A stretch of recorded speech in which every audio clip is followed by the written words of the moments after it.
Welcome back to the channel, everyone. Today, we're diving deep into one of Pixar's most heartwarming and mouth-watering animated films, Ratatouille. This is not just a cartoon about a rat, it's a story about dreams, passion, friendship, and believing in yourself, no matter how impossible things may look. So grab a snack, maybe not cheese, because after this movie, you'll look at rats and cheese a little differently, and let's get started. The movie opens with a narration that sets the theme right away: anyone can cook. That phrase sounds simple, but in this movie, it becomes a philosophy of life. We're introduced to the world of food and fine dining in Paris, France, a place where cooking is considered an art form. ND chefs are treated like rock stars, but instead of focusing on a human chef, Pixar does something totally different. They give us a hero who's a rat. Yes, a rat named Remy. Right from the start, Remy isn't like other rats. While his family is happy eating trash and surviving on leftovers, Remy is different. He has a sharp nose, a sensitive palate, and a passion for real cooking. He can smell flavors, sense combinations, and imagine recipes in a way most humans can't. Remy doesn't just want to eat food. He wants to experience food, to understand it, to create it. He dreams of becoming a chef, inspired by the great French culinary master Auguste Gusteau, whose motto is, you guessed it, anyone can cook. Gusteau has a best-selling cookbook and his face is everywhere in Paris. For Remy, Gusteau isn't just a chef. He's a mentor figure, even though they've never met. But of course, there's one giant problem. Remy is a rat, and in the world of cooking, ATS are the enemy. Kitchens are spotless temples of food, while rats are seen as disgusting pests. The contradiction is clear. Remy's dream seems completely impossible. We're then shown Remy's life with his colony. He lives with his father Django, the colony leader, and his brother Mile. Django doesn't understand Remy's obsession with food quality. To him, food is food. If it fills your belly, that's enough. But Remy refuses to eat garbage. He sneaks into houses to find fresh ingredients, experimenting like a scientist. One day, Remy sneaks into an old woman's kitchen. There, he finds a television program featuring Chef Gusteau himself. Gusteau explains that great cooking is not reserved for the elite. Anyone with passion can cook. He finally feels understood. He even starts to see visions of Gusteau, almost like an imaginary mentor guiding him. But this moment of inspiration is cut short when disaster strikes. The old woman discovers Remy and the entire rat colony living in her ceiling. She grabs a shotgun, blasting holes in her own house as the rats panic and scatter. In the chaos, Remy is separated from his family. This becomes the turning point. Alone and scared, Remy is washed away through the sewers of Paris. At first, he feels lost literally and emotionally. But then he climbs up, and for the very first time, he sees the breathtaking view of Paris, with the Eiffel Tower shining in the distance. The music swells, and the camera lingers on Remy's awestruck face. It's a magical moment. Remy has found himself in the culinary capital of the world, and fate has more surprises. He soon finds himself standing right outside Gusteau's famous restaurant, the same place he's always dreamed about, the home of his idol. But things aren't so perfect inside. We learn that Gusteau, the great chef, has recently passed away, leaving his restaurant's reputation shaky. His once five-star restaurant has lost a star after harsh criticism from food critic Antonego, and the new head chef, Skinner, is more interested in money than actual cooking. Remy watches from the skylight above, mesmerized by the bustling kitchen. This is the world he has always dreamed of being part of. But for a rat, getting inside is dangerous, and yet he can't resist. This is where the story truly kicks off. Remy's dreams, Paris, and Gusteau's restaurant all collide, setting the stage for one of the most unique underdog stories ever told.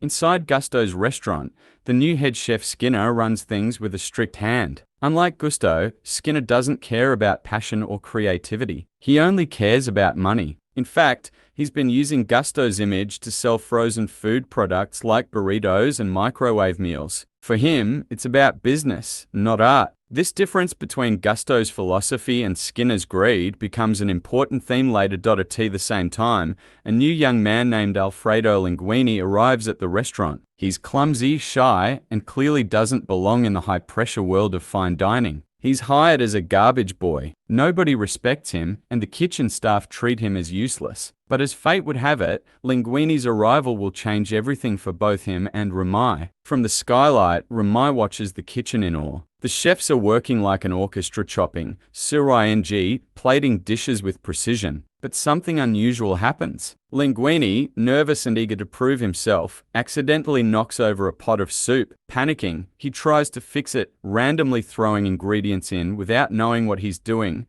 Remy sees this disaster unfolding and can't help himself. His love for food is too strong. He sneaks down into the kitchen, carefully moving through shelves and countertops. While the chefs are busy, Remy tastes the soup, wrinkles his nose, and quickly begins adding proper ingredients: herbs, vegetables, spices. His tiny hands work with the precision of a master chef. The pot is bubbling again, flavors balancing beautifully. But of course, this doesn't go unnoticed. Linguini spots Remy stirring the soup. Shocked and terrified, he tries to stop him but only makes things worse, drawing attention from Skinner. The other chefs rush over, and everyone assumes Linguini was tampering with the dish. Skinner is furious. A garbage boy messing with the food is unacceptable. Just when Linguini is about to be thrown out, something surprising happens. The waiter had already served a bowl of the soup to a customer. Everyone holds their breath, waiting for the guest's reaction. To their shock, the customer absolutely loves it. The soup is declared the best thing they've tasted in a long time. Even though no one knows Remy was behind it,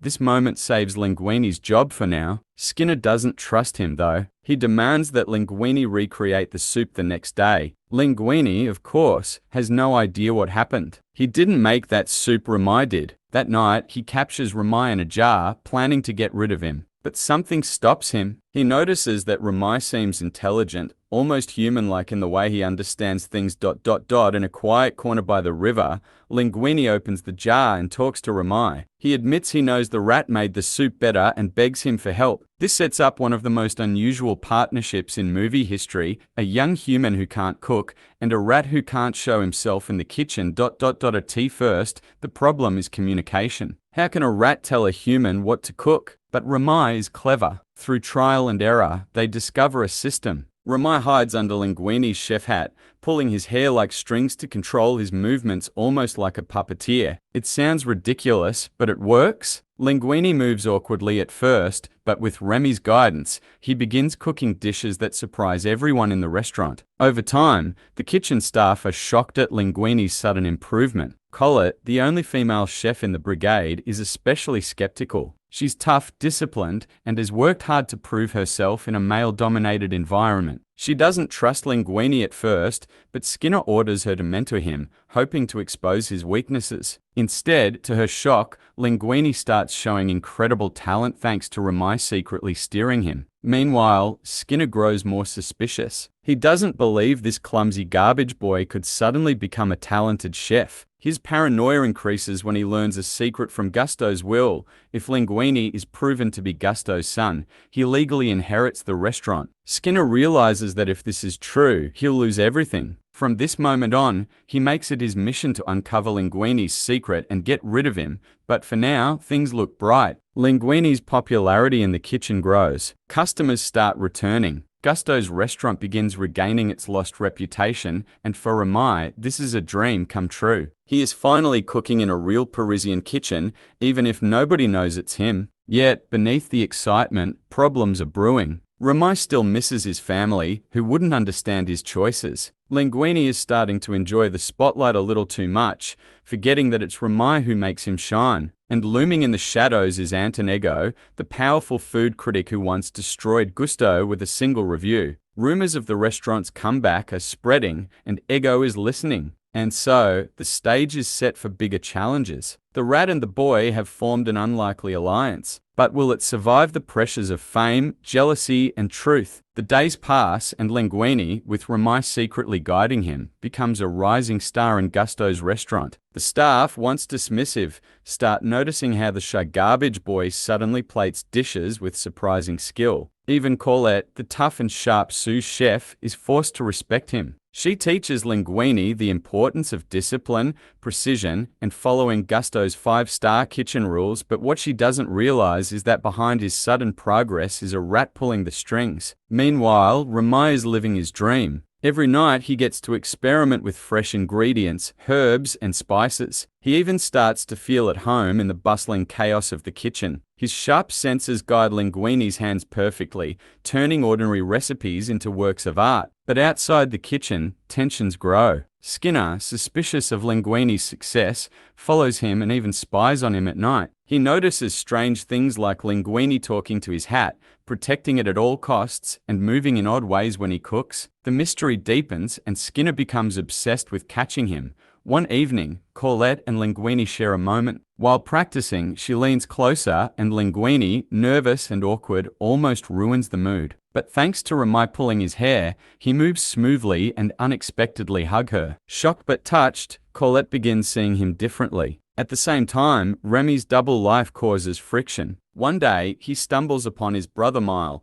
who is overjoyed to see him alive. Mile drags him back to their rat colony, where their father Django warns him about trusting humans. Django believes humans will never accept rats, no matter how talented. Remy tries to explain his dreams, but his family doesn't understand. Torn between loyalty to them and his passion for cooking, Remy faces a personal struggle. Back at the restaurant, the stakes rise when critics and customers return, curious about the new star chef. Every dish Linguini serves with Remy's help receives praise, slowly restoring Gusto's reputation. But Skinner isn't done. He begins investigating Linguini's past and discovers a shocking truth: Linguini is actually Gusto's biological son. If proven, this means the restaurant legally belongs to him, not Skinner. Desperate to keep his control, Skinner hides the will and the proof, trying to trick Linguini into failure. But fate intervenes. With Remy's guidance, Linguini continues to shine, and soon, even Skinner can't deny that something extraordinary is happening. But with success comes arrogance. Linguini starts enjoying the fame and recognition. He's interviewed, photographed, and praised as a culinary genius. Slowly, he forgets to acknowledge Remy's role. The little rat who makes it all possible begins to feel invisible,